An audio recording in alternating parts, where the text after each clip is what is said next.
그리고 이제 여러 가지 환율을 평가하는 방법에 대해서 얘기할 거예요. 그래서 우리가 환율을 어떻게 수요와 공급에 의해서 결정되긴 하지만 여러 가지 다른 방법을 적용해 보고 싶다는 거예요. 그래서 구매력 평가설이라고 있어요. 이거 기출 많이 됐죠? 기업은행, 농협 이거 기출 많이 됐어요. 구매력 평가설은 알아야 돼요. 현재 환율과 미래 예상 환율이 구매력에 의해서 결정이 됩니다.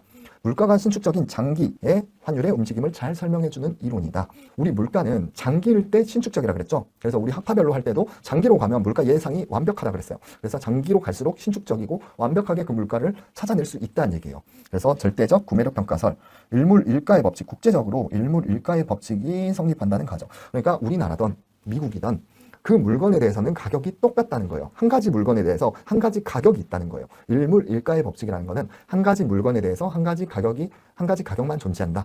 그래서 절대적 구매력 평가설에 의하면 가정하면 국내 물가 수준과 외국 물가 수준에 의해서 결정이 된다는 이론이에요. 각각의 물가를 비교했을 때 환율이 결정된다는 거예요. 그래서 지금까지 외환으로만 우리 외환 수요 공급으로 환율을 추정을 했잖아요. 근데 이게 구매력 평가설이 성립을 한다면 물가 수준으로도 환율을 알 수 있다는 거예요. 물가 수준으로도. 그래서 환율은 예를 들어 이것도 가만히 보면 1000원, 1달러 하면 환율인 1000 나오죠. 달러당 1000 이런 식으로 적힌다는 거예요. 그리고 상대적 구매력 평가설, 이건 절대적이고 상대적 구매력 평가설을 보면 차이만큼 환율이 변동한다는, 이건 변동에 대한 문제예요. 변동에. 우리 여기 나누기죠. 나누기는 마이너스로 온다 그랬어요. 그래서 분모에 있는 거에서 분자에 있는 걸 마이너스 변동률을 빼주면 상대적 구매력 평가설이 된다. 이걸 어떻게 얘기하냐. 한국의 인플레이션이 10%예요. 이게 10% 인플레이션이, 그 미국이 5%면 환율은 5% 정도 평가절하가 된다는 거예요. 평가절하. 이게 중요하죠. 여러분들 또 절상이라고 하면 안 돼요. 왜냐면 5% 환율이 오른 거잖아요. 환율이 5% 올라야 되니까 평가절하랑 연결되는 거예요. 여러분들 헷갈리면 안 돼요. 그래서 구매력 평가설은 일물일가의 법칙이 성립한다는 가정하에 각각 나라의 물가의 차이가 결국에는 환율이다. 이 얘기를 하는 거예요. 그래서 이거는 한번 보면 알 것 같아요.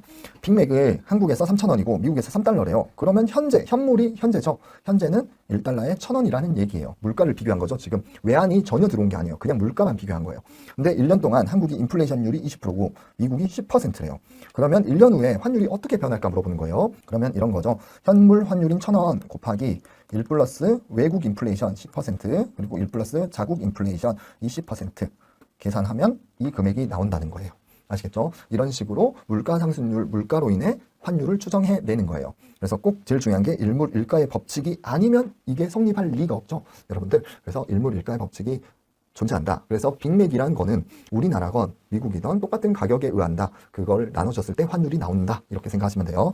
근데 현실은 여기까지는 이론적인 얘기였고, 현실은 국제무역에서 수송비나 거래 수수료 있겠죠. 뭐 이런 보무역 장벽이 있을 테고, 예를 들어 뭐 어떤 물건이 오면 관세를 매길 수도 있는 거고, 이런 것처럼 거래 비용이 발생하면 이게 안 맞겠죠.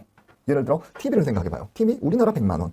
저기서는 예를 들어 1,000달러 이렇게 되겠죠. 우리나라 100만 원, 1,000달러 이게 맞아야 되는데, 일물일가의 법칙이 맞는데 우리나라 100만 하면 저기는 1,000만 원에서 달러가 1달러에 1,000원 이게 맞아야 되는데 실제로는 관세를 매겨버리고 이러다 보니 실제로는 안 맞다. 근데 거래 비용이 없다고 가정하면 동일하다. 이렇게 생각하시면 될 것 같아요. 그래서 이것도 상당히 가정이 들어가죠. 거래 비용이 없다고 가정하면 맞다. 이렇게 생각하시면 될 것 같습니다. 이거의 장점을 한번 볼게요. 복잡한 경제 변수를 도입하지 않고 물가 상승률 격차만으로 환율의 변화를 설명한대요. 상대적 구매력 평가설을 얘기하는 거겠죠.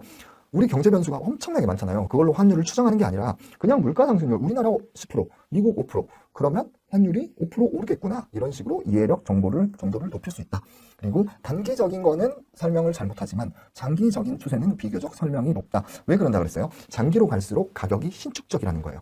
단기에는 우리가 물가가 정확하지 않을 수 있어요. 우리나라 물가도, 미국의 물가도. 근데 장기로 갈수록 물가는 신축적으로 변해서 딱 정확하게 맞는다는 거죠. 그래서 구매력 평가설은 장기에 더 많다. 이렇게 생각하시면 되고, 단점, 일물일가 법칙을 전제로 하고 있지만 이런 비용들이 있다는 거예요. 그래서 약화시킴, 일물일가가 현실적으로는 안 된다. 그리고 뭐 국가마다 다르기에 저하되고, 측정 방법, 우리 물가를 측정하는 것도 우리 소비자 물가 지수 설명하면서 얘기했어요. 항목이 우리나라 다르고, 미국 다르고, 영국 다르고, 일본 다르고 다 다르다는 거예요. 그래서 그 물가 상승률을 발표하는 게 정확한 각국을 비교할 만한 대상자가 아니라는 거죠. 그리고 무역을 할 수 없는 비교역재. 비교역재는 여러분들이 모를까봐 적어놨어요. 운송 등의 문제로 수출입이 어려운 부동산, 요식업 이런 것들이 비교역재예요. 우리 부동산, 예를 들어 한국에 있는 토지 팔 수 있어요? 미국에? 팔 수가 없죠. 이게 비교역재예요. 그리고 음식물도 그래요. 음식물이 미국에 갖다 팔 수는 있겠지만 가다가 다 썩겠죠.